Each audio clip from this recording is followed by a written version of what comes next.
আসসালামু আলাইকুম, কেমন আছেন সবাই? এই তো আমি চলে এলাম, এখন 10টা বাজে। এই যে বাঁধাকপি দিয়ে মাছ দিয়ে আলু দিয়ে টমেটো দিয়ে রান্না করব। আর এখানে শাকের আলু আর পেঁয়াজ কেটে রেখেছি। এই যে পাঁচমিশালি শাক, আমার একটা পছন্দের শাক। এই যে আজকেও তুলে নিয়ে এলাম বাগান থেকে। আর এই যে এদিকে মাছ ভাজা বসতেছি, আর এদিকে শাক রান্না বসে দিয়েছি। সকাল সকাল কিছু হোক বা নাই হোক, রান্না খাওয়া তো করতেই হবে। রোজ রোজ রাঁধা একটা টেনশান। এই যে শাক রান্না করছি, আর এই শাক কেউই খাবে না, মেয়েগুলো খেতে চায় না। আমি অনেক পছন্দ করি, তাই আমিই খাই, আমার লেগে করি, তাই শাক রান্না বেশি হয়ে গেছে। আর এদিকে এই যে বাঁধাকপির তরকারি বসিয়ে দিলাম। আর এই যে এক বাটি শাক আমি এখনই খেয়ে শেষ করে ফেলবো, আর কিছুটা দুপুরবেলা খাবো, মেয়েগুলোকে দেবো, ওরা যদি খাবে, না খায় না খাবে। আমি একটু খেয়ে কমে দিলাম, নাহলে ফেলতে হবে। এত ভালো জিনিস ফেলতে খুবই মেয়া লাগে।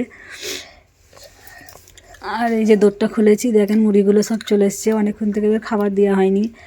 আর এই যে দেখেন কতগুলো কাঠ পেরেছি ছাদ থেকে, কাঠের চুলে রান্না করব বলে। আর কাঠের চুলে রান্না হয়নি, খালি ভাতটাই করেছি, তরকারি আর করা হয়নি। আর এই যে মুরগিগুলো অনেক চিল্লাফাল্লা করছিলো দেখে, এই যে 4-5টা ডিম পেরেছে।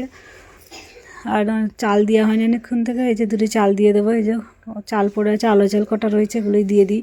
এখন আপাতত এরা এইগুলোই খাক, একটু পরে কুড়ো মেখে দেবো। এই যে 10টা থেকে 1টা অবধি এইসবই কাজ, ঝাঁট পালা, মুরগিকে খাবার দেওয়া, এইসবই কাজ থাকে সকালের দিকে। এই যে দুটি খেতে দিয়ে দিলাম, এরা এখানে খেয়ে নিল। এই যে আইমানু আমার পায়ে পায়ে হয়ে জড়াচ্ছে, ওকে বলছিলাম কাঠগুলো তোল, ও তুলবে না। আর এই যে এখানে এই বাচ্চাগুলোকে দুটো খেতে দিয়ে দিলাম, এদের সে সকালে দিয়েছি, আর দেওয়া হয়নি। ওদেরও খিদে পেয়ে গেছে, ওরা চিরবির করছে।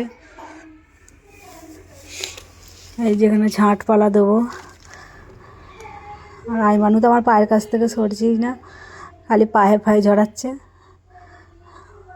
এই যে চলেন উঠোনটা ঝাঁট ডেলি ঝাঁট দেবো, এই যে। আর এখানে ঝাঁট পালা দিয়ে পরিষ্কার করে নিয়ে আমার কাজ হয়ে যাবে, তারপরে আমরা লেয়ে ধুয়ে ছাদে যাব।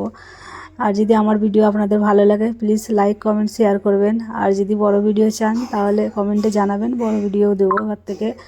আর সবাই দেখবেন, ভালো লাগলে লাইক কমেন্ট করবে, কি আর বলবো। টাটা, বাই বাই, আল্লাহ হাফেজ।